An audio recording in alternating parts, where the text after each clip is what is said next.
Hello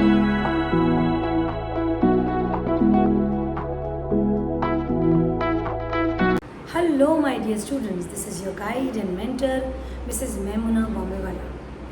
pharmaceutics में ऐसे कुछ क्वेश्चंस आते हैं जो आने के बाद हमको रियलाइज़ होता है कि ये टॉपिक कितना इम्पॉर्टेंट है।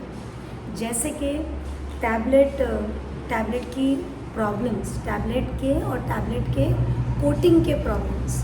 ऐसा ही एक क्वेश्चन यहाँ पर आपके सामने और उसके कॉन्सेप्ट्स क्लियर करने की बात हम अभी आपसे कर रहे हैं। You know, this is how you should see a tablet problem. You know, यहाँ पर एक match the column type of question हमारे सामने है, जहाँ पर अलग अलग factors responsible for a particular problem दिया गया है and we have to identify कि प्रॉब्लम क्या है। उन्होंने 4 अलग अलग फैक्टर्स दिए और 4 अलग अलग प्रॉब्लम्स दिए।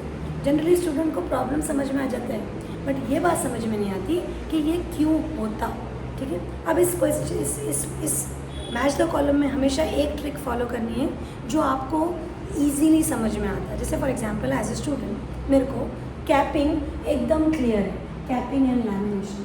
देखिए मैं आपको समझाऊं कि कैपिंग एंड लैमिनेशन क्या होता है। कैपिंग ये प्रॉब्लम में कुछ चीज़ें इस तरीके से होती है कि this is my tablet for example, you know, या तो इसका ऐसा अपर क्राउन या एक लेयर ऐसी टैबलेट की कट जाती है, that is called as capping. Whereas when I say lamination, tablet में से प्रॉपरली एक लेयर, ऐसी लेयर फॉर्म हो जाती है। नो, बेसिकली ये टैबलेट का टूटना है। कैपिंग इज ऐसे ऊपर से छिल जाना या ऊपर से कट जाना and lamination is breaking down into layers. Now why this problem occurs, one main reason जिसकी वजह से ये प्रॉब्लम होता, दैट इज़ एयर एंट्रैपमेंट। जब आपका पंच ऐसे पंच करता टैबलेट को तो बीच में एयर पकड़े जाती, एयर एंट्रैप हो जाती। क्योंकि एयर एंट्रैप होती, ज़रा से एब्रेशन से कैप अलग हो जाएगा टैबलेट का।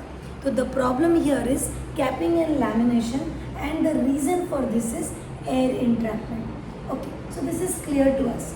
एयर एंट्रैपमेंट के अलावा भी देर आर वेरियस रीजंस जिसके वजह से कैपिंग हो सकती है। जैसे फॉर एग्जांपल अगर आपने टैबलेट ऐसी बनाई, थोड़ी सी simple, you know, this is a normal concave, लेकिन अगर आपने डीप कॉनकेव बनाया तो आपके कैपिंग के चांसेस ज़्यादा हो जाते हैं। That is reason number 2 for capping only. तो अगर आपका टैबलेट का शेप एकदम कॉनकेव हो जाए तब भी कैपिंग हो सकती है। इवन कैपिंग होती है, third reason for capping is कि मॉइस्चर का प्रेजेंस कम हो। अगर आपकी बाइंडिंग, आपका मॉइस्चर कंटेंट एकदम कम है तब लेयर या पीसेस हो जाना आसान है। That is the third reason why capping occurs. And one more reason is see, this is my punch. ठीक है, this is my punch, this is my upper punch and this is my lower punch, और ये मेरा die cavity है। ठीक है, मेरा क्या होना चाहिए कि प्रेस में मेरा लोअर पंच आ रहा, मटेरियल फिल हो रहा, अपर पंच उसको प्रेस कर रहा, and then upper punch goes up and the lower punch comes like this in the die cavity or the tablet should eject out. अगर आपका प्रेस बराबर से सेट नहीं है, ठीक है, मान लेते हैं ये आपकी डाई कैविटी है और आपका पंच को ऐसे बिल्कुल परफेक्टली बाहर आना चाहिए था ताकि टैबलेट इजेक्ट आउट हो जाए। अगर थोड़ा सा नीचे ही रह गया तो टैबलेट अपने आप कैप हो जाएगी या लैमिनेट हो जाएगी। This reason is called as incorrect setup of press.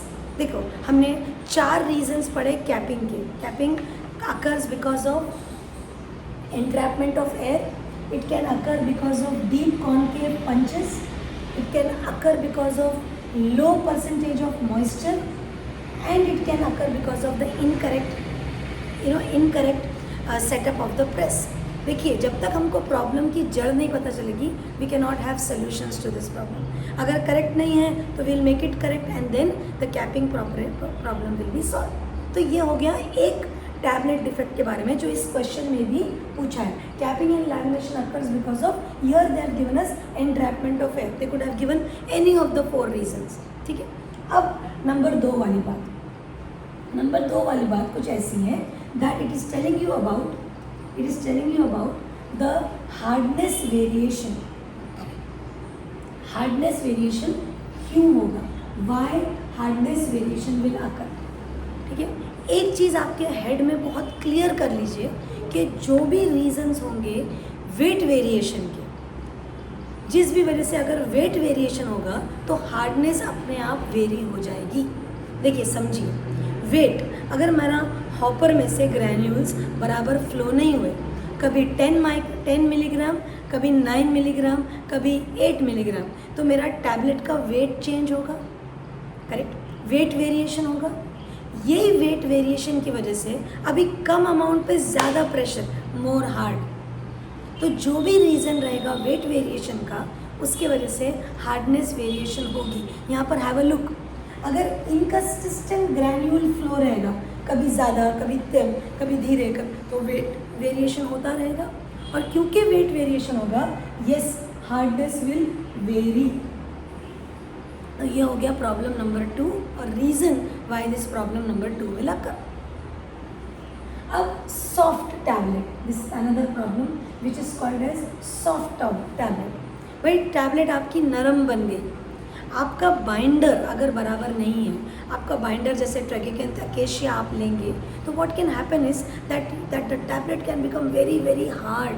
Pills के साथ ये प्रॉब्लम होता, बिना डाइजेशन के ही पिल्स बाहर निकल जाती, right. So by improper choice of binder, अगर आपका बाइंडर सही नहीं है तो या तो आपका टैबलेट, जैसे हमारे लड्डू के साथ होता है, लड्डू या तो इतना कड़क हो गया कि आप दांत से तोड़ नहीं सक रहे, या इतना नरम कि हाथ में लेने से पहले ही टूट जा रहा। Same problem can occur with tablets. Soft tablet, if the choice of the binder is not correct, the choice of the binder is not correct, समझे, that will give me a problem which is called as soft tablet. This is another problem. Last here is called as bridging. Now my dear students, यहाँ पर इन्होंने bridging के सामने क्या लिखा है, इन्होंने लिखा है improper choice of plasticizer। यही एक ऑप्शन दिया है। देखिए, bridging is a problem of tablet and also a problem of tablet coating. You should remember both. Bridging, जब टैबलेट के बारे में हम बात करते हैं तो you know what happens is that जब हॉपर में से ग्रैन्यूल फ्लो होते, हमने देखा है आटा चक्की में, जब आटा when the गेहूँ is going down, we see that ऐसे you know there is a bridge like और a rat hole like thing in the hopper. This problem in tablet is called as bridging. No, something like this happens in the hopper is called as bridging. यहाँ पर ये defect के बारे में बात नहीं कर रहा, यहाँ पर वो पूछ रहा है कि कोटिंग से रिलेटेड प्रॉब्लम के बारे में बात कर रहा है, ब्रिजिंग। और because it is talking to you about the choice of the plasticizer. देखिए समझिए, जब मेरी टैबलेट कोटेड है और से फॉर एग्जाम्पल यहाँ पर कुछ एनग्रेव्ड है, जैसे कि ए, सोचिए कि मेरी फिल्म इस ए के ऊपर ऐसी एक लेयर फॉर्म कर दे। फिल्म को क्या करना चाहिए था, डीप एनग्रॉस में ऐसे जाना चाहिए था, but what the film is doing, it is forming a bridge on the embossing. This is because you have not choose the right plasticizer. जितना बराबर प्लास्टिसाइजर लोगे उतना the coating material will float in the grooves or in the embossing also of the tablets. So yes, this problem is bridging. This problem occurs because of improper choice of plasticizer. ऐसे ही एक एक tablet problem और इसके solutions in details जानने के लिए join कीजिए हमारा course for GPAT and NIPER, that is Asha GPAT 24 for GPAT 24 aspirants and GPAT Premium Course 25 for GPAT 25 aspirants.